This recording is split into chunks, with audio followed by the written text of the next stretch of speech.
Priscila, dentro desse contexto, já que nós entramos nessa questão de mercado de capitais, eu queria que você explicasse um pouco mais como funciona o mercado de capitais, porque, como a gente falou, ainda tem um desconhecimento muito grande, né, do público. Qual a diferença? Nós temos o mercado financeiro e temos o mercado de capitais. Fazer essa distinção para nós e explicar um pouco como funciona. Bom, vamos lá. Acho que também falando um pouquinho da história do mercado de capitais, você mencionou bem, Thiago, é muito em experimentação e o investidor ele precisa ter confiabilidade para ele entrar naquele mercado. E a gente passou por um período muito bom nos últimos anos, né, de um aumento exponencial do investimento no agro via mercado de capitais. Só que anteriormente, também não é da minha época, eu era criança, mas na década de 90 alguns vão lembrar da Operação Boi Gordo, que foi uma catástrofe, né, pra gente, se a gente for nomear. Porque você acabou atingindo um investidor pessoa física, um investidor que não estava habituado com o mercado do agro. Na época teve muita publicidade, né? Acho que a novela Rei do Gado, né? Veiculavam. Sim. E aí a gente entendeu que era uma estrutura de uma pirâmide financeira, uma série de operações ali fraudulentas, o que abala totalmente a confiabilidade do mercado. Aí levou anos, como eu comentei, a lei que criou os novos instrumentos para operar no mercado de capitais é de 2004. A primeira operação, a primeira oferta pública de CRA, ela foi em 2014. Ou seja, demorou 10 anos para a gente começar a pensar em fazer uma estrutura e com toda a cautela do mundo, né? Porque eu preciso trazer esse investidor que está super relutante e ele entender que o agro é seguro. E é seguro. Né? Desde que eu tenha ferramentas, estruturas e agentes que conhecem esse mercado. Então, voltando ao conceito de mercado de capitais, o que a gente tem? A gente tem uma demanda por crédito. Então, geralmente ali, vou pegar um produtor rural, um distribuidor de insumo, enfim, ele precisa de crédito para manter a atividade. E eu tenho na outra ponta um investidor, vou pegar pessoas físicas aqui, que eu tenho uma sobra de dinheiro, onde eu vou investir?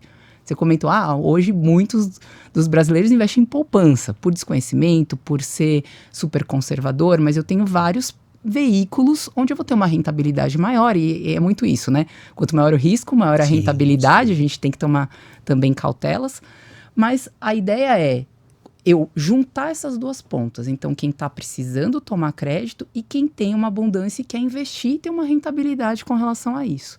Só que eu não consigo fazer esse contato direto, eu preciso de agentes para fazer essa estrutura rodar. E eu tenho várias possibilidades hoje. A gente tem desde o CRA, né, que é o Certificado de Recebíveis do Agronegócio. Como que eu monto um CRA? Eu vou precisar da figura de uma securitizadora, onde ela vai emitir o CRA e ela vai fazer a ponte entre essas duas pontas. Quem precisa do crédito e quem tem dinheiro para ofertar.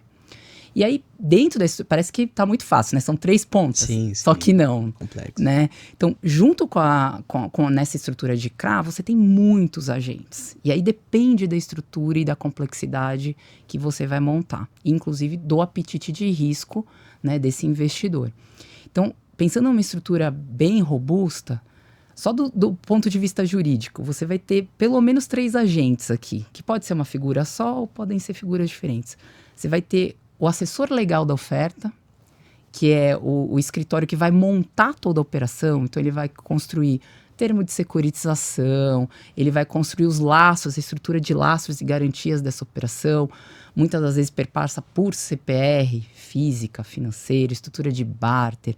Às vezes são recebíveis de contratos futuros, ou eu tenho duplicatas, enfim. Vai estruturar todo o conjunto de documentos dessa operação. Aí eu vou ter um agente de formalização, que é quem vai fazer rodar todas essas garantias e laços. Então, vamos supor, são CPRs. Emitir todas as CPRs, fazer toda a due diligence desses casos, analisar questões socioambientais, se está em conformidade com os critérios de elegibilidade desse termo de securitização. Enfim, é um trabalho meio de formiguinha ali para formalizar tudo isso. Extremamente técnico, né, Priscila? Exato. Registro, se foi registrado no local correto, no timing correto, ver grau de preferência. Então, aí passa o trabalho do agente de formalização. E tem um outro agente, e nos casos de default, né, então se não cumprirem com as obrigações aí nos vencimentos, entrar como agente de cobrança, para executar esses títulos, propiciar alguma medida de arresto e assim vai. Então, estou falando pelo menos de 3 agentes jurídicos. Fora isso, tem um agente que vai fazer a custódia, eu tenho um agente que vai vender esse papel no mercado, dependendo da estrutura, eu vou ter um seguro. Por que eu estou falando tudo isso? Porque tudo isso encarece a operação. Né? Cada um que está assessorando de alguma forma para que isso pare de pé, encarece a operação. Estrutura parecida quando a gente fala de fundo. Né? Se eu vou falar de um FDIC, vou falar de um FIAGRO, eu também vou ter uma série de agentes. Vou ter a própria estrutura do fundo, né? O administrador, o gestor do fundo, todos esses agentes jurídicos, esses assessores legais. Então, depende da operação, eu encareço. E aí é um pleito do agro a gente tirar esses intermediadores. Só que a gente passa por uma base regulatória, porque eu estou mexendo com poupança popular. A maioria que está investindo são pessoas físicas, tem investidor profissional, qualificado, que já operam no mercado e tem um nível de conhecimento diferente, mas eu tenho cara que não conhece o mercado. Né? Que ele está vendo, isso aqui vai me dar uma rentabilidade, eu ouvi lá do meu gerente que isso é bom, e tô botando dinheiro lá. Hoje abre no aplicativo, né? Você, tá dando uma rentabilidade, eu investi aqui nesse produto do agro. Mas o investidor não parou para ler, vou ler ali o termo de securitização, vou ler regulamento do fundo para ver risco. Você não investe, né, Priscila? Você não investe. Não. Então, simplesmente ele bota o dinheiro lá. Então, por existir esse atingimento da poupança e um possível risco sistêmico, você passa por regulação. Então, eu tenho uma série de regramentos via CVM que eu tenho que cumprir. A depender da oferta, eu tenho que registrar. Tem todo um trâmite, né, regulatório que é para a proteção do investidor. Sim. Né? E como que eu faço para tirar esse intermédio? A gente tem uma outra possibilidade, que são as estruturas de crowdfunding, onde eu consigo quase colocar em linha direta essas duas pontas, né? Quem precisa tomar e quem tem a abundância de recursos para investir. Aí eu vou partir para uma plataforma, né? Vou ter para essa plataforma também poder ofertar essa linha de financiamento, também tem uma série de regramentos. A gente tem uma regulação específica para o crowdfunding. Eu não me lembro aqui os números, mas você tem são pequenas empresas, e aí que entra um ponto pro agro, porque precisa ser empresa, precisa ser uma pessoa jurídica. Então, como que o produtor, que em grande parte atua na física, vai conseguir acessar através do crowdfunding? Ele não consegue. Hoje ele não consegue. Tá? Então, eu posso falar de uma cooperativa, eu posso falar de uma empresa de um porte menor, e aí ele consegue fazer. E hoje tem alguns estudos que estão sendo levados para a CVM para ela rever a possibilidade de ingresso do produtor. Só que o que a CVM alega? Eu preciso ter trazer um nível de segurança para o investidor. E hoje muitos produtores ainda atuam numa informalidade. Sim, a grande maioria, né, Priscila? Você vai ver, não tem um livro caixa formalizado, você não tem um balanço auditado. Então, como que eu vou levar isso para o investidor? Então, perpassa por uma parte mais educativa ali do produtor, dele se profissionalizar para conseguir acessar. E se olhar toda essa cadeia, as pessoas podem perguntar, mas, poxa, quanta burocracia? Mas nós temos que pensar que nós estamos dando dinheiro para um produtor, que estamos financiando ele, custeando a produção. E nessa produção ele vai pagar com a colheita, com o produto depois. Então, assim, aí você vai passar por N intempéries. É isso. Ele vai conseguir colher, ele vai colher dentro da quantidade esperada, o custo dele de operação, de plantio, o custo dele versus o quanto ele vai conseguir vender. Lembrando que as commodities têm uma variação cambiária grande, ele vai conseguir pagar todo mundo, não vai? Então, assim, é peculiar, né? Não é uma coisa muito simples mesmo, por isso que acaba tendo toda essa cadeia. Eu acho que esse é um ponto que nós temos muitas burocracias no Brasil, sem dúvida nenhuma, mas sem dúvida que a estrutura aqui tem que ser bem ajustada, como você mesmo falou. Nós estamos tomando dinheiro da pessoa física lá da ponta que está investindo. E para que ela invista, ela tem que ter segurança, né? Eu vou ter segurança, que no mínimo eu vou receber isso de retorno. Tenho o meu risco, mas meu risco tem que ser, de certa forma, calculado. E do outro lado, você tem um produtor que precisa daquele dinheiro e também ele não quer deixar de cumprir a obrigação. Ele precisa cumprir essa obrigação, como você falou. A cadeia é complexa. E aí entra aquele ponto que você também trouxe. Ela vai se testando com o tempo, né? Então, infelizmente, até você chegar numa maturidade, se a gente parar para pensar, por mais que você comentou 2004 a lei, a primeira operação em 2014. Então veja a dificuldade do mercado de pôr em prática um financiamento privado no mercado, de trazer confiabilidade, de montar as estruturas adequadas, da própria CVM como órgão regulador de entender até onde que eu tenho que regular. Será que eu tenho que regular mais ou menos, né? Então realmente mostra a peculiaridade de tudo isso. Esse ponto que você falou, muito interessante. Agora me veio na cabeça essa operação de 2014. Eu participei dessa operação. E foi um desafio gigantesco, porque a gente não tinha nem base regulatória para atuar. Então a gente teve que atuar com a base regulatória do mercado imobiliário. Então a gente estava botando um CRA de pé com a regulação do CRI. Mercado imobiliário e agro é completamente diferente. Então tinham desafios do tipo, eu preciso ter recebíveis de pé durante toda a operação. Só que eu tenho período de safra e entre-safra. E como que eu faço? Eu tenho período que eu não faturo. Então, como que eu vou colocar um recebível se eu não faturo? E também, na cabeça da CVM, vencer o título derruba a operação. Só que para o agro, um título vencido nem sempre é um título inadimplido.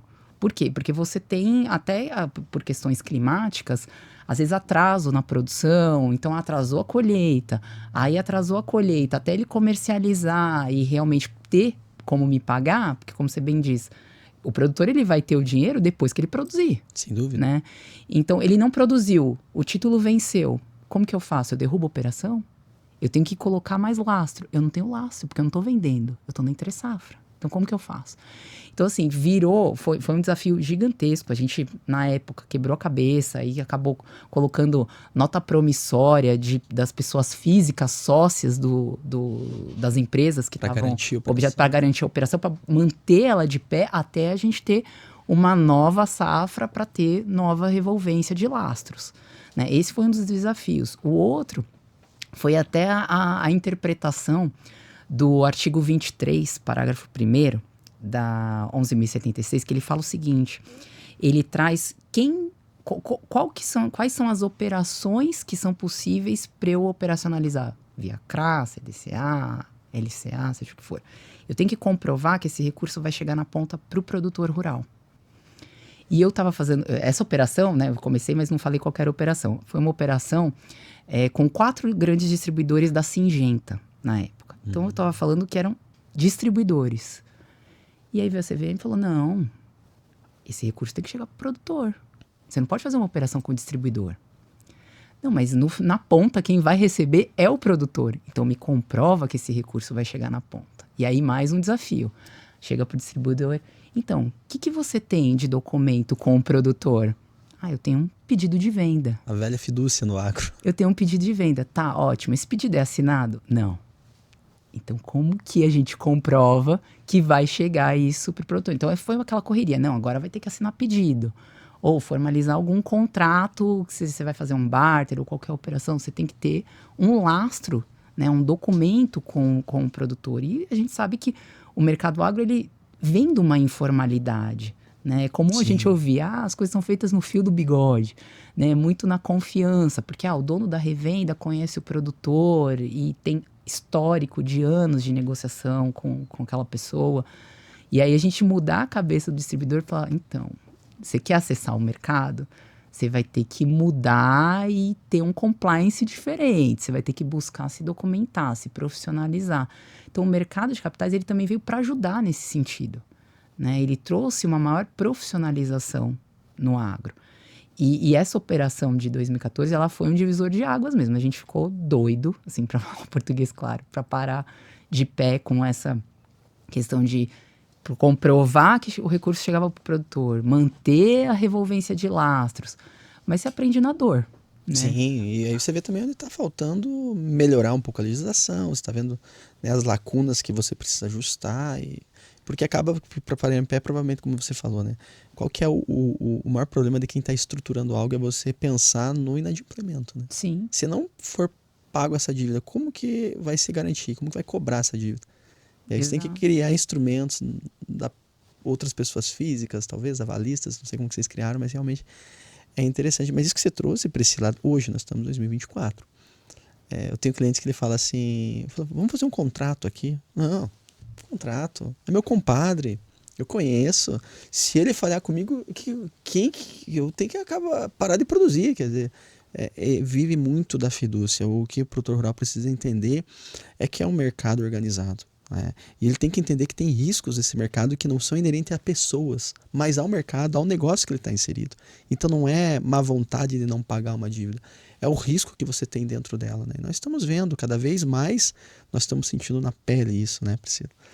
E ainda, quando a gente fala em agro, é muito amplo, né? Se você nicha o risco, o apetite de risco é ainda maior em alguns setores. Quando eu comecei a atuar com a pecuária, eu falei, gente, mas como assim? Eles me explicando, não, a gente embarca o boi e o frigorífico paga. Tá, mas que documento que você tem com o frigorífico? Não tem documento. Mas você bota o boi lá e não recebe nada e não... Não tem. Não tem um controle ali de quantos boi embarquei. E assim, operações milionárias e frigoríficos de super renome. O mercado roda assim. E aí eu comecei a entender, tá bom. E até que ponto a gente pode ir, né? E não ficar ali como o advogado que vai burocratizar, que vem... Então, você tem que ter uma postura pró-negócio, mas ao mesmo tempo prever que, olha, aqui pode dar ruim. Então, vamos pensar numa estrutura... Você quer partir para o mercado de capitais? Eu não vou conseguir explicar para o investidor que, não, é assim que funciona. Eu boto o boi em barco e depois eu recebo. Eu não tenho como colocar isso, né? Então, a gente passou por um período de aprendizado longo, tem se profissionalizado bastante e tinha conseguido atingir a confiabilidade do investidor. Até os últimos acontecimentos, mas vamos comentar disso.